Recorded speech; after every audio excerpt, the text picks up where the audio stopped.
Welcome to the Successful Nonprofits Podcast. I'm your host, Dolph Goldenberg.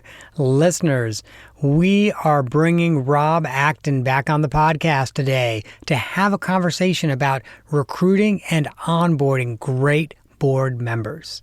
Before I introduce Rob, let me just remind you that 2021 has been the year that we have really run away with webinars. So we've got a lot of webinars scheduled for this year. Make sure you go to successfulnonprofits.com to check out webinars on things like chief executive onboarding, strategic planning, board recruitment, etc. And now let me introduce to you again, Rob Acton. If you're a longtime listener of the podcast, we had him on about 140-something episodes ago, episode number 60.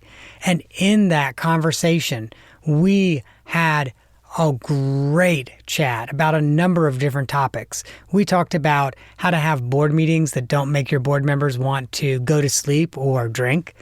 We talked about how to present effective executive director reports to your board. And so we're not going to cover most of that because, the audio quality was pretty good back on episode 60. It's still available on your streaming app or from our website. So we're probably not going to spend a lot of time on that because Rob has so much more that he can share with you. Now, I first met Rob at the Board Source Biennial Conference back in 2017. It's actually where we recorded the last episode. Rob is a two-time executive director. And I don't mean he was two-timing as an executive director. I mean he was an executive director twice. Once in New York, once in Chicago. For almost a dozen years. He was well known and also highly respected as an executive director. He ran two pretty high-profile institutions, I would even call them, in New York and Chicago. One is the Taproot Foundation, and then the other is Cabrini Green Legal Services. So he transitioned from that to start Cause Strategy Partners because he saw that in the nonprofit sector, there was a real niche that needed to be filled. Organizations needed to find good board members, and then they needed to train those board members and support them. And that's what Rob does today through Cause Strategy Partners. And they have three primary services. They have Board Learn, it's what it sounds like, Board Education, Board Lead, which does a lot of board recruitment projects, and then also concierge board placement. And that's why we want to talk to him about recruiting and onboarding great board members. Hey, Rob, welcome to the podcast. Thanks, Dolph. It's good to be back with you after all these years. The last time, I don't know if you recall, I actually think the conference forgot that I was supposed to be coming on site to record. And so I got there the first day and they're like, oh yeah, we forgot about you. Sorry, Board Source, I shouldn't quite say it that way. It seemed to be a surprise. And so they found that ballroom on the top floor of the hotel. There were two of us.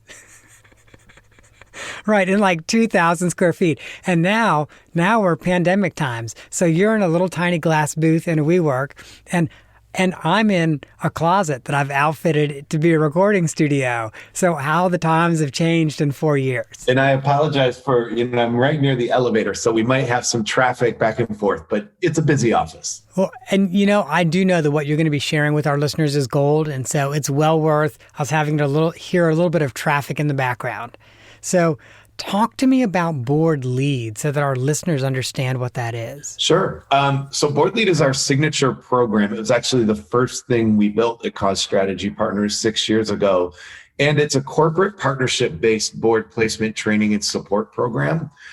We work only with candidates who come from one of our corporate partners. We're working with about 30 Fortune 500 companies, global professional services firms. And our core beneficiary, obviously, are nonprofit organizations. They pay nothing for the service. We invite them into a cohort after a pretty thorough application and consulting process, and then go through a 6-stage process of training candidates on what board service is, matching them to an organization at the center of their personal passions, sort of working with them through the vetting, nomination, and election process, coming back in on the back end and doing governance training, as well as a pretty robust evaluation process after both a year and 2 years of serving on a board. And to date, we've placed almost 1,000 professionals on 500 boards in 20 cities around the country. Together, those candidates are driving more than $6 million in giving and fundraising into their organizations. And that's, in addition to obviously delivering their core skill sets and insights, wisdom, knowledge in their board seat. So we're so proud of our 1,000 board leaders, and it's been a real honor to serve the 500 nonprofits we've worked with over the years. I just have to reflect, that's impressive. Over 1,000 board recruits. You've probably recruited more board members than anyone else in the country at this point. I don't know that to be certain, but I think that's likely. Yeah, I think that's likely. The program has just really taken on a life of its own. It's sort of a win-win-win. It's meeting our corporate partners' needs to get their people engaged in the community in these leadership activities, developing as leaders, developing their skill set, meeting our nonprofits' needs. As we know, so many nonprofits really struggle to find talented professionals who are raising their hands, standing ready, willing, and able to serve. And of course, then it's meeting our board candidates' need who want to find purpose. They want to find additional meaning in their lives that they can do through serving a nonprofit at the center of their core passions. And so the scale has been much faster than I ever imagined. In fact, we're going to be launching the program in London, in the United Kingdom, in about a month.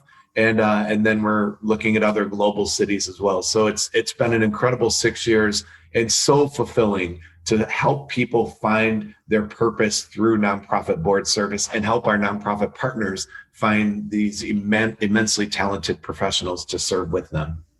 So I've heard you say the word purpose and passion at least 5 times. So one of my big questions, most of the professionals that are walking into your training to learn how to be a great board member, do they walk in already knowing what their passion is?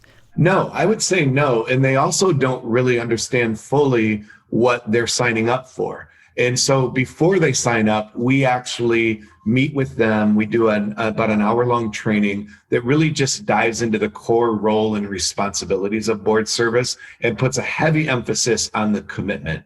I always say in that first session, I'm doing less cheerleading for board service and frankly more expectation setting and maybe even scaring those away who aren't coming to it with the right motives. There's a lot of good that you get out of board service, but it's also a real job. It's a real responsibility, real commitment of your time, giving, fundraising, showing up, delivering your skills and the like. And so we align them around those expectations, and then helping them find their personal passion really plays out as a part of the process. We usually are working with 50 to 60 nonprofit organizations in each round that we run in a particular market. And so candidates are selecting from those organizations which ones are most resonating with them. So it's not even generally, what are you interested in, kids? It's I'm interested in that particular organization doing that set of programs and services with that leader in place. So there's a real precision to helping our candidates find their personal passions, which I think is pretty core to their success as board leaders later on. You touched on something I want to hit rewind and touch on it before we continue with passions. I love that you said a lot of what you're doing is almost trying to scare maybe prospective board members away. Often when I'm working with a board and we're talking about setting expectations, at least one board member will say, but aren't we going to scare away prospective board members? And my response is always, gosh, I hope so. Exactly. Yeah, that's right. We developed what we call the board leader way, which is basically our definition of full board engagement. And we ask our candidates to actually sign on the dotted line and to commit to that form of engagement. This is too much work. It would be wildly unfulfilling for our team to place candidates on boards who turn out to be duds. There's enough duds in the nonprofit boardroom around the country, people who are there to get their name on the website or their bio and their picture on the website, but then don't show up and do anything. And that's an egregious violation of what it is to commit to serve in this role. It's a vital role. You shepherd, you lead, you guide an organization doing vital work in the community. So we're really committed to weeding out any duds and really identifying those folks who have it in their gut and who have the wherewithal to step up and take on this leadership role for the number of years that they serve. So when you're talking about, quote, full board engagement, What does that look like? Well, I'd love for folks to go to boardlead.com and they can look at the board leader way. But, it's pretty straightforward, and nothing in here is wildly surprising for a nonprofit leader listening to this session. But for a new professional looking at board service, some of these are surprising, right?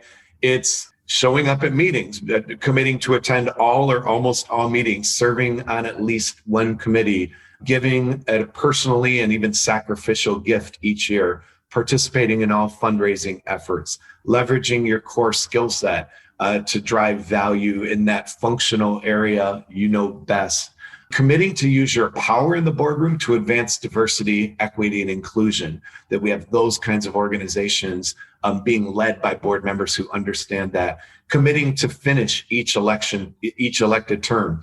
We don't ask you to commit to 3 terms, but we do ask you to commit to complete each term that you are elected to, that you sign up for. I love that you say most of us who work in the nonprofit sector are already aware of these, and I agree with you. The issue, though, is the vast majority of boards, you don't see the members actually fulfilling that commitment for full engagement. Yep, that's exactly right. We, it can be really dispiriting. I once attended a conference, and the first remarks of the executive director who was speaking were these words: "Boards suck." And the whole room kind of giggled. And I thought, how sad that there's such resonance with this idea from somebody doing a keynote address that boards suck. We exist. I hope it's okay to use that word, by the way, on the podcast. Oh, go right ahead. Instructions are but that the mission statement of Board Lead is to elevate and transform what governance looks like in the nonprofit sector. And that we hope, because we are a leader in this space, that over time, are now 1,000 and one day 10,000 board leaders who are serving in these roles have changed the nature of what that commitment is, and have elevated the performance of their fellow board members, because it really is a pace-setting activity to serve on a board, to do it the right way. Other board members notice, and it puts a sort of informal pressure on everyone to elevate their game as well. We've seen it time and time again. It's interesting, this concept of, board suck, because board governance is baked into the nonprofit sector. So part of me is kind of like, oh my gosh, that's almost sad, like to be a chief executive and feel like boards suck, because you're literally working in a system where that's part of the DNA. Yeah. Yeah. And what's even more frustrating to me is, corporate boards don't suck. Why? Not because folks are more talented per se. There's this sort of intrinsic motivation built in, right? You have equity in the company and you're getting paid oftentimes a really handsome sum to serve on that board. It shouldn't be any different in the nonprofit sector. You're still lending your personal and your professional identity to take on this leadership role. And so the motivation is different. It's intrinsic.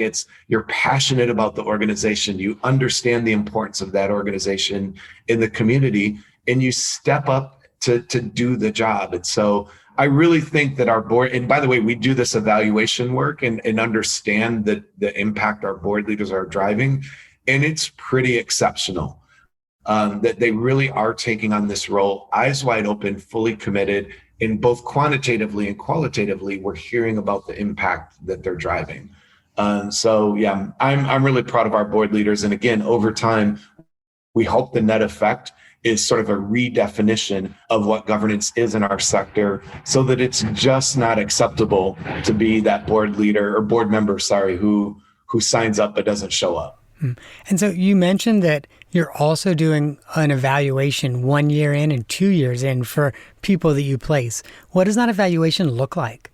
Yeah, great question. We follow up with both the nonprofit leader of the organization where our board member has been placed, and with the board member themselves. So on the nonprofit side, we're trying to just understand all the value that individual's driven, their time, their capacity, how they performed vis-a-vis other board members, what their giving looked like, what their fundraising outcomes look like, what leadership roles they've taken on. One of the things I think I'm most proud about is after 1 year of service, 42% of our board leaders have been elected to a leadership role, which just pretty extraordinary. It shows that they're showing up and doing the job, that within a year they've been named an officer, are chairing a committee. On the candidate side, we're looking for, of course, sort of the fulfillment of the experience, but we're also looking at some really tangible things like skill development or leadership development, and also what it's meant to them that their company has provided this purpose-filled sort of on-ramp to board service. So we're looking at a lot of those things as well. I'll say the skill development angle is really important. Dolph, I think I'm a lawyer. When I first started serving on a board, I had some skills to offer. I knew a little bit about the legal duties of serving on a board, but I couldn't make my way around a balance sheet or a P&L if you held a gun to my head. I just didn't know anything about the financial oversight role. Now, I'm running a firm. I'm in finances all the time, and those skills were literally developed out of my board experience. So board service provides a real opportunity, not just for you to leverage your skills, but for you to gather some new skills as well. It's interesting you relate that to your early experience as a lawyer, because I know a number of major firms, and most of my work's been up and down the Eastern Seaboard, but a number of firms up and down the Eastern Seaboard where there's sort of the expectation that if you're a second, third, fourth year associate and you're serious about partner, they kind of expect you're going to get on a board and you're going to become an officer of some sort so that you learn those leadership skills. Absolutely. That's not limited to law firms. We experience that with our accounting firm partners, as well as sort of our corporate partners. That's a huge reason why our corporate partners are bringing us on, that they have a deep commitment to invest in the development of their leaders. And I'm not talking about their associates. I'm talking about already folks who are in leadership roles, but they want them to develop further as leaders, and recognizing that this really provides the opportunity to do so. And the other thing we're really excited about is sort of a renewed commitment to invest in their diverse leaders in the company. So some of our partners are now bringing us on to, work with their women who are in leadership roles, or Black professionals, Latinx professionals, Indigenous professionals, those with a disability, LGBTQ. So they're really being very intentional about the leadership opportunities that flow through board service and making that a priority within their professionals. That's really awesome, because that's obviously then part of their DEI strategy, but probably that also helps boards that are looking to develop more of a DEI strategy as well. Enormous. I think in our space in governance, I can't think of any more pressing problem that our nonprofit partners present to us with than the lack of diversity on their boards. And they recognize that they need to be led by board members who reflect the community that these organizations serve. And far too often, that's just not the case. Now, I will say, again, another proud point of Board Lead, 46% of the professionals that we've placed on boards identify as professionals of color. The average is 16% nationally. So we're 3x the national average in terms of the board candidates that we're placing on boards. But we want to do more, and we're leaning into that. We actually have a special initiative underway we're calling Board Advance, that will sort of elevate even further our ability to sort of address that opportunity gap that exists for professionals of color, and address that boardroom gap that exists in the nonprofits that we're partnering with. That's pretty impressive that your DEI inclusion strategy is 3 times as successful. What do you credit that to? A lot of intentionality. When we're having conversations with our corporate partners, we're exploring what the opportunities look like to extend this opportunity to their professionals of color, for example. It's also, frankly, I think a reflection of the intentionality of a board placement program. The reality is, too often in the nonprofit boardroom, in fact, I can't tell you how many times I've sat in the nonprofit boardroom as a consultant or a board member where the chair of the nominating committee, says, hey, we've got elections coming up in 3 months. Does anybody know anybody who might want to serve on our board? And that's about as strategic as it gets. That's also that clubby approach to board service is exactly why these problems exist, right? But when you break down that wall and you put tentacles out in the community to say, we want to expand our reach and look for folks who we're not presently networked to, who are interested in serving on our board. That changes the nature of sort of the candidate pipeline. And so I think there's just a lot of intentionality that we're putting behind it. And I want to add that we don't stop at the diversity question. That's just 1/3 of the equation. We're really looking at inclusion and equity as well. And we're doing a huge amount of training of our nonprofit partners around what it is to have inclusive practices on the board and what it is to leverage your board to create equitable opportunities within the board, but also an equitable organization serving the community well. And so there's a lot of emphasis on this at Cause Strategy Partners and Board Lead right now, recognizing that it's, among the most important challenges that we're trying to solve. I definitely want us to talk about some inclusive practices for boards, but before we do, let's go back, because I've got to reflect on that board chair who says, hey, who do you know? You and I, before we pressed record, we talked, and you and I are about the same age. I won't give away your age, but listeners, you know about how old I am, and you and I are about the same age.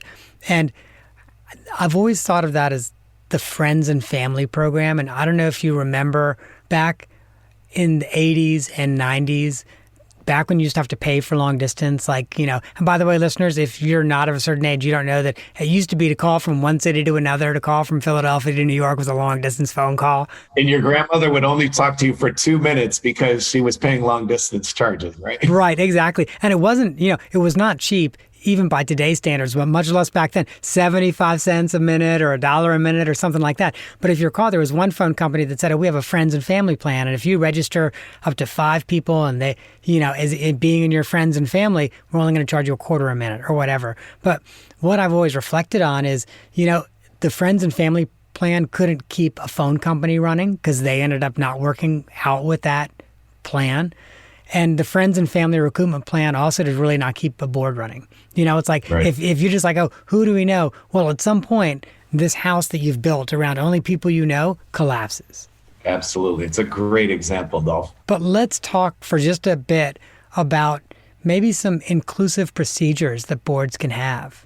Well, I think the essence of, inclusion is making sure that this is not sort of tokenism, but it's a real opportunity for folks to bring their full selves, bring their authentic selves, and allow them the space and the leadership opportunities to deliver all that they bring to the table. And so it's sort of looking at what is your pipeline to leadership roles on the board.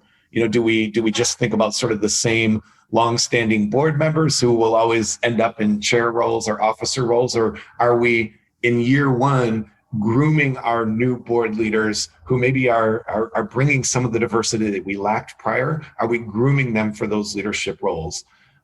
Many boards have sort of mentor programs, but if you really want to prepare a board member for a leadership role, they should be being mentored by the chair or the vice chair or the treasurer, the relevant person who's in a year or two, they're going to be able to take on that position.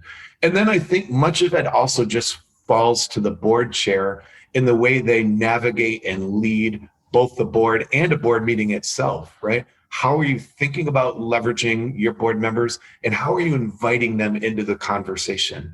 I love when I see board chairs go out of their way to invite the feedback or invite the comments, invite the engagement at board meeting of some of the folks who maybe aren't speaking as often because maybe traditionally there's certain board members who just kind of dominated the conversation. When a board chair really owns that role, it creates a much more inclusive atmosphere. And then we're working with our candidates to sort of do a bit of training on this space as well. But one of my best pieces of advice for a new board member is just to ask great questions. Oftentimes, some of your most powerful board members demonstrate a certain curiosity and a desire to learn. And great questions can actually set you apart as a leader more than great answers.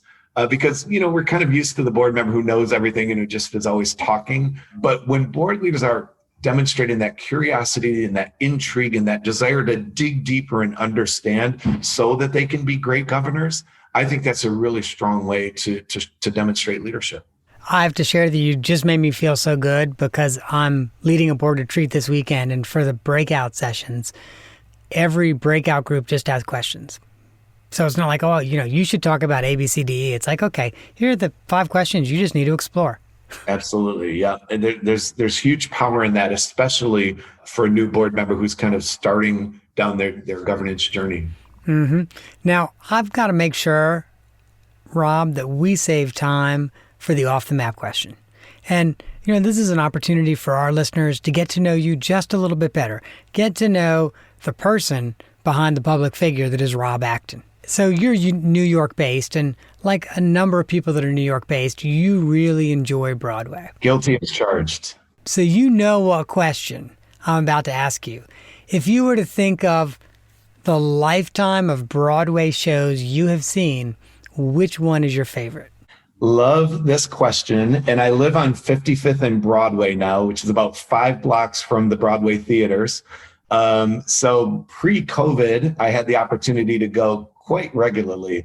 And now we're hopefully seeing a world where Broadway is going to be fully back by the fall. I'm going to say a typical answer, and then I'm going to give you one that's a little out of the box. Typical answer, there's just no other way for me to see it. Hamilton is the greatest Broadway show that's ever been written. Lin-Manuel is a genius. Everything about that show, is perfect for me. So typical Hamilton's got to be number 1. But my out of the box, maybe I'll call it number 2 or 3, that not a lot of people saw, unfortunately, is Ragtime. Ragtime was this huge production. In fact, it failed quickly because it cost so much. They just couldn't keep the doors open. But it's sort of the story of 3 different communities of New York in the turn of the century, sort of navigating one another in the way that they connect. The music is spectacular. Brian Stokes Mitchell, Audra McDonald starred in the show among other incredible performers. So if anyone ever gets a chance to see Ragtime, don't miss it. That's awesome. How about yours? What's yours, Steph? So like you, I think it's hard to get better than Hamilton for a lot of reasons. Yeah. But if I had to choose, say, a classic, one, well, not really classic because it's not from the 60s, but if I had to choose a classic, it would be The Drowsy Chaperone, which I don't think has been on Broadway in like 15 years or maybe longer. I don't know. Yeah, I don't know because I don't think I've seen it. Yeah, it had a very short run. It was adorable. I loved it. It is a story about someone in his dotage in a rocking chair playing records of fake musicals that he heard throughout his life, living near Broadway and seeing Broadway shows and reminiscing about what each show did for him. And it's just charming and heartwarming. And especially if you have a special place in your heart for octogenarians, and I do, oh my gosh, it just melted my heart. I'm going to keep an eye out for that. I definitely need to see it. So it also might help that I took my mother. My mother was a New Yorker before she left the city in the 1960s. And I also took my mother to that show. And so I also just have these really great feelings of having seen it. So, as often with shows, it's not just the show itself. It's everything around it. So, like, we walked back from the show. Like, it was just a really lovely time. Yeah, yeah. Well, another classic is The Music Man, which is going to be one of the first shows back when Broadway comes back with Hugh Jackman and Sutton Foster. It's about as good as it gets of a cast. So, yeah, you'll see me at The Music Man as soon as I can get a ticket. I was going to say, I might be burning through some Delta miles to head up to New York for that. Rob, thank you so much for joining us today. And listeners, I want to make sure that if you want to find out more about Rob or Cause Strategy Partners, you know how to. So their URL is super easy, causestrategypartners.com. It is a .com because they're a B Corp. Mad respect for any organization in our space that is a B Corp, and that's what they are. So you can visit causestrategypartners.com to learn more about their work. You can also access their DEI toolkit. I was checking it out earlier today. Oh my gosh, it might actually be one of the best, most comprehensive sets of toolkits and tools and links that I have seen in a long, long time. Also, you should check out their governance-related blog. It is a great blog, timely articles and topics, whether you want to get a sense of what your board should be doing in a crisis, or, hey, how to move a bad board member on, you should be visiting their blog. Hey, Rob, thank you so much for joining us today. My pleasure, Dolph. Always great to be with you. And let's do it before 3 years from now or 4 years from now, whatever that time gap was. Amen. Amen. Now, listeners, if you enjoyed this conversation with Rob Acton, make sure you go to successfulnonprofits.com. There you can get a link to his website, causestrategypartners.com, and we will also link to episode number 60, which was the last episode that we had Rob on, as well as episode number 59, having productive and enjoyable board meetings with Emily Davis. That is our show for the week. I hope you have gained some insight to help your nonprofit thrive in a competitive environment. And just a quick reminder, I'm not an accountant nor an attorney. And neither I nor the Goldenberg Group, nor our guest today, even though he said he's an attorney, none of us are providing tax, legal, or accounting advice. This podcast is for informational purposes only and should not be relied on, guess what, for tax, legal, or accounting advice. If you find you or your organization in need of that type of advice, please seek out a credentialed, qualified professional who can help you. And if you're scratching your head saying, well, I don't know anyone and I'm not sure how to find somebody, reach out to me. If I know someone in your community, I'm happy to make that referral.